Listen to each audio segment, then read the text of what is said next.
Estamos con la segunda parte del estudio del libro del profeta Ezequiel. La gloria y la honra sean para nuestro Señor Jesucristo. Dios es bueno.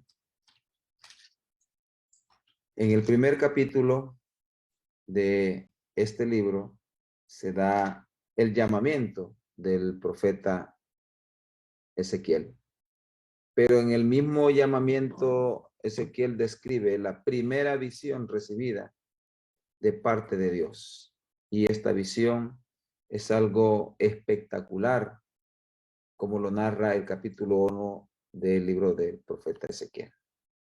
En la parte 2, como les decíamos, capítulo 1, somos Centro Bíblico del Cenáculo de la Asamblea de Dios. Soy el pastor Esaú Pérez. Estamos en febrero del 2022. Bienvenidos. Visión de la gloria de Dios, capítulo 1. Como les decía, el llamamiento del profeta Ezequiel y también la primera visión. Y esta visión es una visión de la gloria divina de nuestro Dios. Veamos el llamamiento del profeta Ezequiel y la primera visión recibida. Ezequiel había sido llevado cautivo a Tel Aviv junto al río Quebar. Esto es una vertiente, es un río que alimenta al río Éufrates. Ahí habían llevado a un grupo del pueblo de Judá, del reino del sur, cautivos. En ese grupo, en el segundo exilio, se fue el profeta Ezequiel. En el primer exilio se llevaron a los nobles y ahí se fue Daniel y sus amigos. En el segundo exilio se llevaron al rey Joaquín y en ese exilio también se fue el profeta Ezequiel. Y lo llevaron especialmente al grupo de Ezequiel, lo llevaron ahí junto al río Quebar. Esto sucedió, esta visión sucedió en el 5º año del cautiverio. Estamos hablando del 593. El primer cautiverio fue más o menos como en el 597.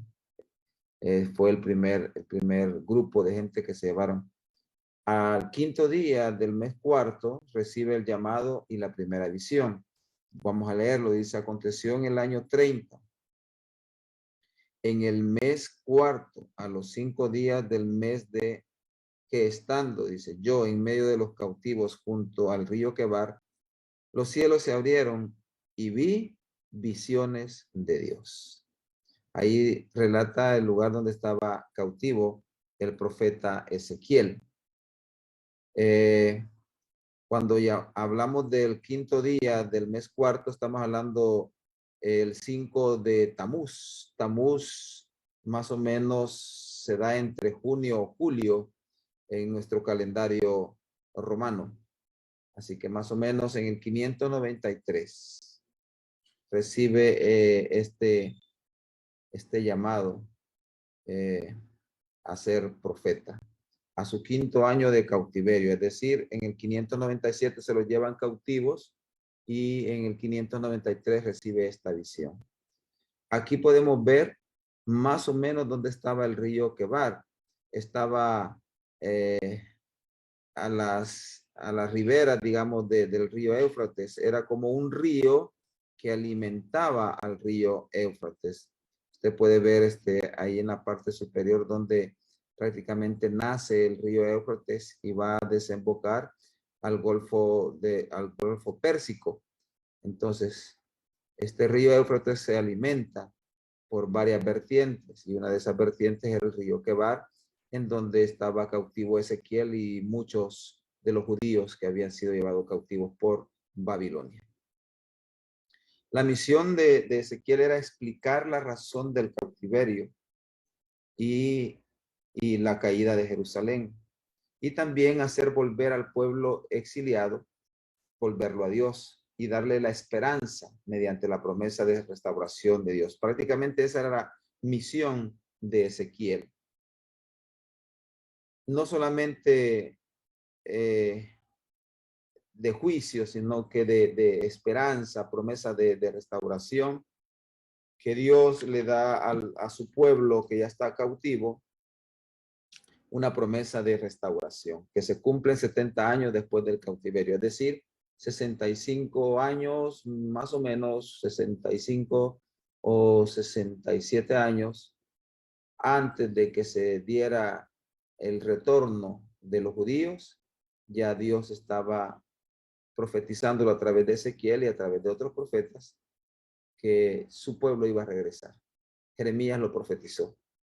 Y como dijimos en la parte 1, Ezequiel era contemporáneo con Jeremías. Jeremías ya era un adulto y estuvo profetizando 40 años antes del cautiverio, y Ezequiel empieza su ministerio 5 años después del cautiverio. En otras palabras, Ezequiel era un jovencito cuando vio a Jeremías en el patio ahí amarrado. eh, Creemos que Ezequiel presenció todo lo que Jeremías padeció en sus últimos años de ministerio. Y basado en eso, pues Ezequiel, que era un sacerdote, pudo observar todo eso y luego Dios lo llama como profeta. Era un sacerdote, como dije, sacerdote, y Dios lo llama para ser profeta. En el versículo 4 dice así, miré, y dice así, y miré, y aquí venía del norte un viento tempestuoso y una gran nube, con un fuego envolvente y alrededor de él un resplandor, y en medio del fuego algo que parecía como bronce refulgente.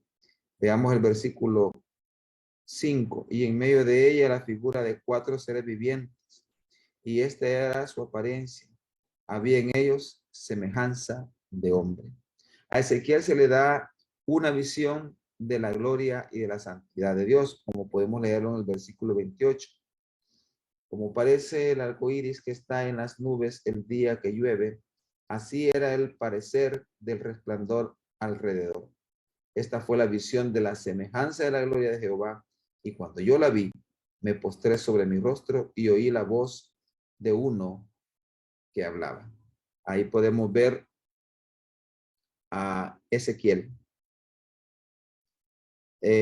describiendo prácticamente lo que era la gloria de Dios a través de esta visión que Dios mismo se le había dado. Aquí ustedes pueden ver esta figura, más o menos lo que algunos hacen, ¿verdad?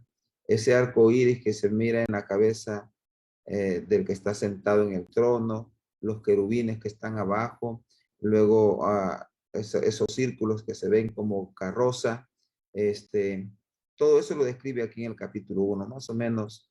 El que hizo esta figura quiso representar la visión de Ezequiel en el capítulo 1.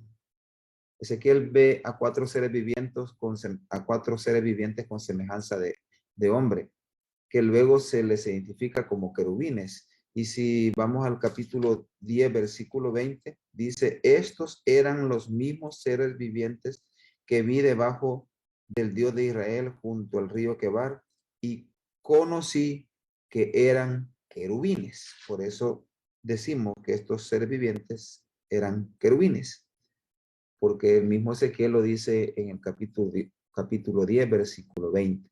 Los querubines son seres angelicales que manifiestan la santidad y la gloria de Dios a los seres humanos.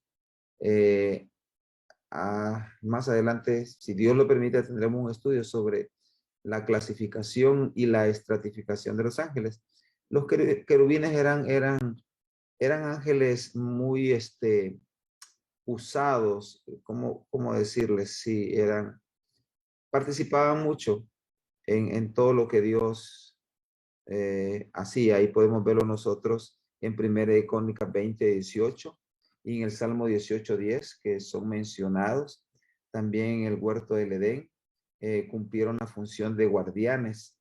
Dios puso unos querubines, y ahí nosotros leemos en el libro de Génesis, ¿verdad? En la caída del hombre.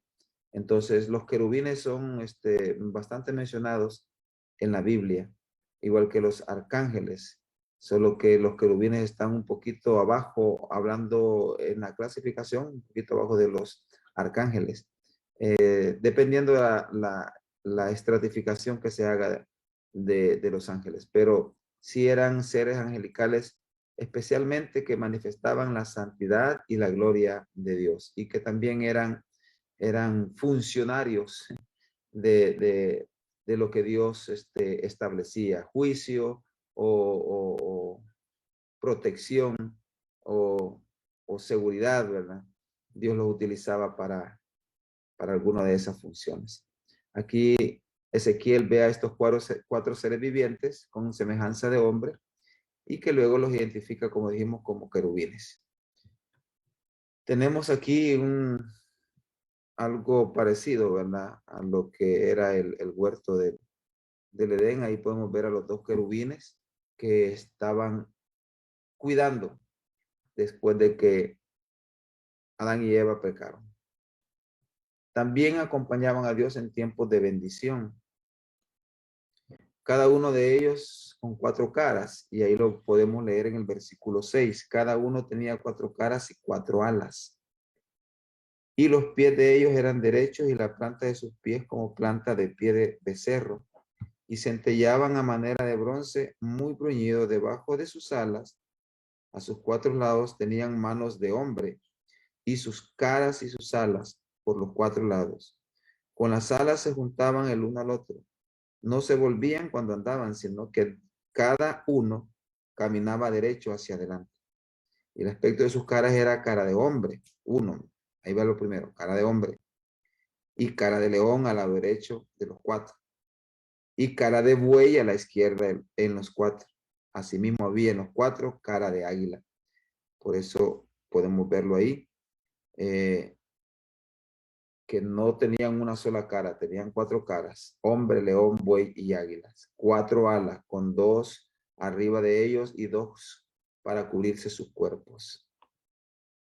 Estas 4 caras representan la creación viviente de Dios. Y aquí sí vamos a Apocalipsis capítulo 4, versículo 7, en donde se detalla estas figuras, y dice así el 4:7 de Apocalipsis.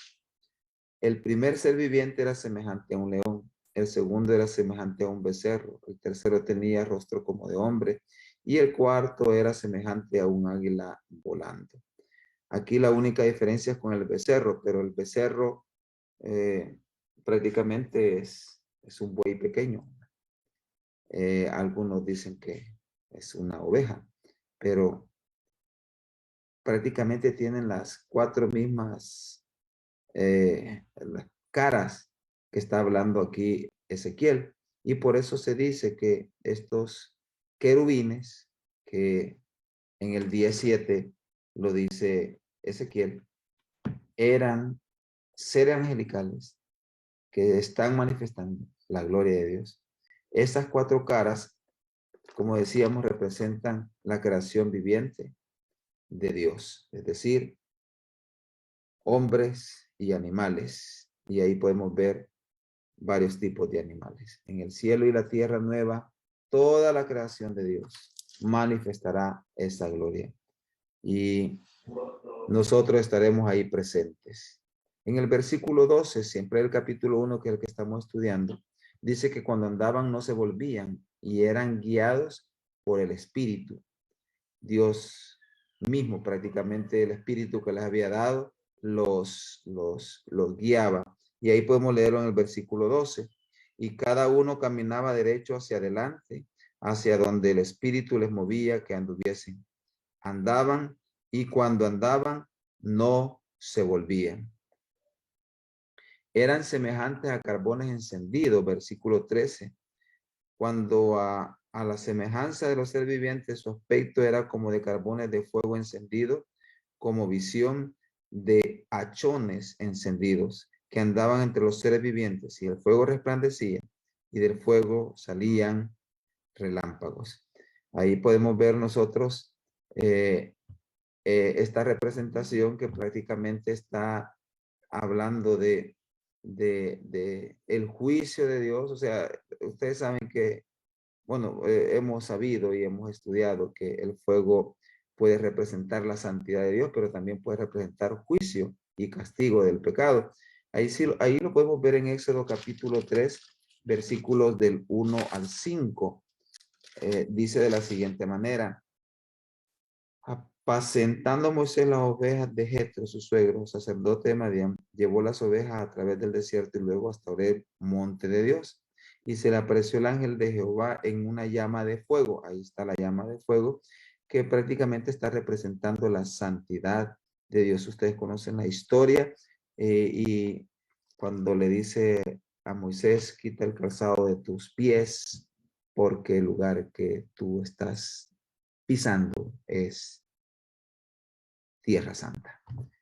Está representando el fuego ahí, está representando la santidad de Dios. Pero en Apocalipsis 20, 14 al 15, está representando juicio. Juicio que castiga el pecado. Y dice así de la siguiente manera en Apocalipsis 20, 14. Y la muerte y el Hades fueron lanzados al lago de fuego. Esta es la muerte segunda. Y el que no se halló inscrito en el libro de la vida fue lanzado al lago de fuego. Juicio.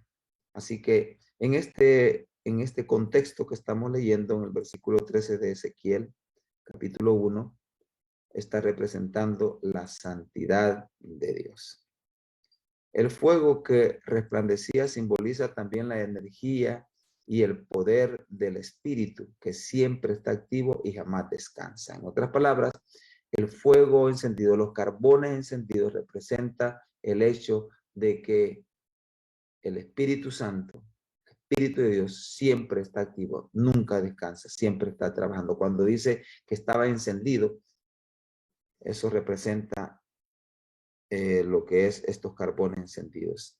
En el versículo 16 hasta el 25, Ezequiel ve un trono con carrozas, o un trono sostenido o guiado por carrozas de una forma sobrenatural. Vimos una figura al principio de este estudio de que más o menos cómo se veía el trono o la gloria de Dios que Ezequiel estaba visualizando. Esta carroza estaba en constante movimiento. Lo que decíamos, que el Espíritu Santo, que la gloria de Dios, que su presencia nunca descansa, siempre están activos. Se describe a Dios en un trono móvil, en movimiento continuo, que va donde el Espíritu le ordena. Leamos ahí versículo 16. El aspecto de las ruedas y su obra era semejante al color del crisólito. Las cuatro tenían una misma semejanza. Su apariencia y su obra eran como rueda en medio de rueda. Cuando andaban, se movían hacia sus cuatro costados, no se volvían cuando andaban. Y sus aros eran altos y espantosos, y llenos de ojos alrededor en las cuatro. Y cuando los seres vivientes andaban, las ruedas andaban junto a ellos. Cuando los seres vivientes se levantaban de la tierra, las ruedas se levantaban. Hacia donde el Espíritu les movía que anduviesen, andaban. Hacia donde les movía el Espíritu que anduviesen, las ruedas también se levantaban tras ellos, porque el Espíritu de los seres vivientes estaba en las ruedas. Cuando ellos andaban, andaban ellas, y cuando ellos se paraban ellas. Asimismo, cuando se levantaban de la tierra, las ruedas se levantaban tras ellos, porque el Espíritu de los seres vivientes estaba en las ruedas. Y sobre las cabezas de los seres vivientes aparecía una expansión a manera de cristal maravilloso, extendido encima sobre sus cabezas. Y debajo de la expansión, las alas de ellos estaban derechas, extendiéndose la una hacia la otra. Y cuando uno tenía dos alas que cubrían su cuerpo, oí el sonido de sus alas cuando andaban, como sonido de muchas aguas, como la voz del Omnipotente, como ruido de muchedumbre, como el ruido de un ejército. Cuando se paraban, bajaban sus alas. Y cuando se paraban y bajaban sus alas, se oía una voz de arriba de la expansión que había sobre sus cabezas. Mire la descripción tan espectacular, tan sobrenatural de cómo Dios le presenta a Ezequiel la gloria de él mismo. Ahí podemos ver la figura de la rueda sobre rueda. Podemos ver uno de los querubines con las cuatro caras. No se mira muy bonito, pero Esto es lo que algunos han querido representar a través de esta figura, la visión de Ezequiel en el capítulo 1. La metáfora esta que Ezequiel está describiendo simboliza tanto la soberanía de Dios y todas las cosas como su presencia en toda la creación. Dios es grande y su gloria es indescriptible. Ezequiel quiso describirla de la mejor manera, pero aún Ezequiel, a mi criterio, se quedó corto describiendo la gloria de Dios. Pero qué privilegio más grande el que tuvo Ezequiel de poder visualizar, de poder ver la gloria de Dios. Esto demuestra la presencia de Dios sobre los exiliados en el río Quebar. Era como un alivio, digámoslo así, para los que estaban cautivos. Cuando reciben esta visión, porque los profetas no solo quedaban, escribían y lo dejaban para ellos, ¿no? Lo daban a conocer al pueblo, ¿no? Y le decían al pueblo, miren, pueblo de Dios, Dios me dio esta visión y empiezan a describirlo. Porque los profetas no solo se quedaban con el mensaje, iban y lo socializaban, se lo presentaban al pueblo. Así que cuando Ezequiel presenta esta visión al pueblo de Judá, a los exiliados que estaban ahí en el río Quebar, recibían esperanza a través de esta visión. Y esto significaba que la presencia de Dios estaba con ellos. En el versículo 26 se visualiza a una semejanza que parecía de hombre. Prácticamente Ezequiel ve a Dios sentado en su trono. Veamos el versículo 26. Y sobre la expansión que había sobre sus cabezas se veía la figura de un trono que parecía de piedra de zafiro. Y sobre la figura del trono había una semejanza que parecía del hombre sentado sobre él. Semejanza de hombre. La palabra de Dios dice que nosotros hemos sido creados a su imagen y a su semejanza. Entonces, lo más lógico es que esta figura, semejanza de hombre, que parecía hombre, que Ezequiel ve en el versículo 26, era Dios mismo. Pero fíjese bien que dice semejanza de hombre. En otras palabras, Ezequiel no alcanzó a verlo bien, porque si no, quizás no hubiera vivido para contarlo, ¿no? Así que, pero Dios le permitió ver la gloria alrededor de él. Maravillosa gloria. Y semejanza de hombre. Esto viene a reforzar y a afirmar que nosotros somos imagen, creación de Dios, semejantes a él.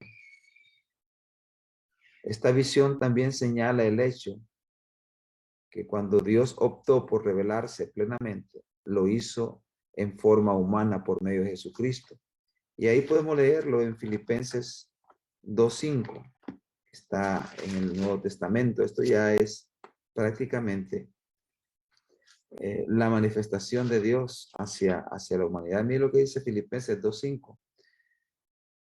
Haya pues en vosotros este sentir que hubo también en Cristo Jesús, el cual, fíjese bien, siendo en forma de Dios, no estimó ser igual a Dios como cosa que aferrarse, sino que se despojó a sí mismo, tomando forma de siervo, hecho semejante a los hombres, y estando en la condición de hombre, se humilló a sí mismo, haciéndose obediente hasta la muerte y muerte de cruz. Dejó su forma divina, su forma celestial, y se hizo hombre para revelarse plenamente a la humanidad. Y lo podemos nuevamente leer en Colosenses capítulo 2, versículo 9. porque en él habita corporalmente toda la plenitud de la deidad. Está hablando de Jesucristo. El título de este párrafo es Plenitud de vida en Cristo. En otras palabras, Dios mismo, Jesucristo, manifestándose a la humanidad. El versículo 28 da el significado de toda la visión. Ya lo leímos, lo vamos a volver a leer.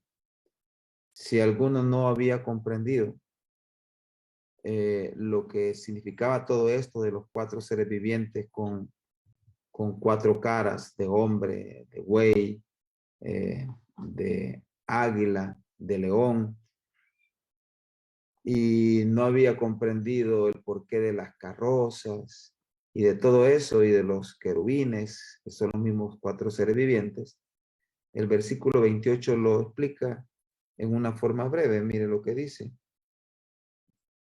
Como parece el arco iris que está en las nubes el día que llueve, así era el parecer del resplandor alrededor.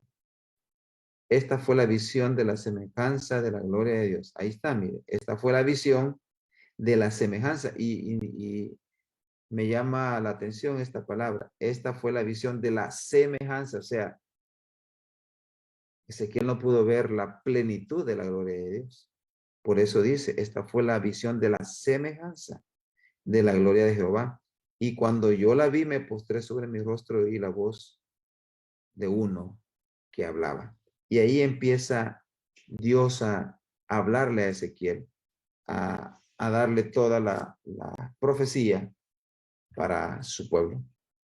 Era una visión, como lo dice el versículo 28, de la gloria de Dios. Pero lo dice así, semejanza, o sea, no era la plenitud de la gloria de Dios, porque creo que la humanidad de Ezequiel no lo hubiera soportado. Pero Dios se mostró a Ezequiel en este capítulo. Pero Dios se muestra plenamente a la humanidad. Y ya lo leímos en Filipenses 2:5 al 7 y Colosenses 2:9, cuando toma forma de hombre, viene a esta tierra y nace Jesucristo mismo, Dios con nosotros. Dios le reveló a Ezequiel su gloria y poder con el fin de prepararlo para la obra que él lo estaba llamando. No es fácil, hermanos, ser mensajero de Dios, predicador, profeta, misionero, no es fácil. Dios debe prepararnos y Dios no te va a llamar sin prepararte, Él te va a preparar. Y así de esa manera preparó a Ezequiel. La manifestación de la gloria de Dios a Ezequiel, que ella había dejado el templo en Jerusalén y ahora se estaba manifestando a los exiliados. Esta era la manifestación de la gloria de Dios, que ya no estaba en el templo porque el templo había sido destruido. Primero había sido profanado con toda idolatría que realizaba el pueblo de Judá. Y luego Babilonia, que llega y lo destruye y todo lo que sucedió. Y luego se manifiesta la gloria de Dios a los exiliados. Más tarde Ezequiel profetizó que la gloria de Dios volvería a Canaán y a Jerusalén. Lo vamos a ver en los siguientes estudios. Debemos de aprender, hermanos, a no dar lugar a que la gloria de Dios se vaya de nosotros. Seamos fieles y sirvámosle a Dios con alegría. Señor, te damos gracias porque una vez más hemos podido estudiar tu palabra.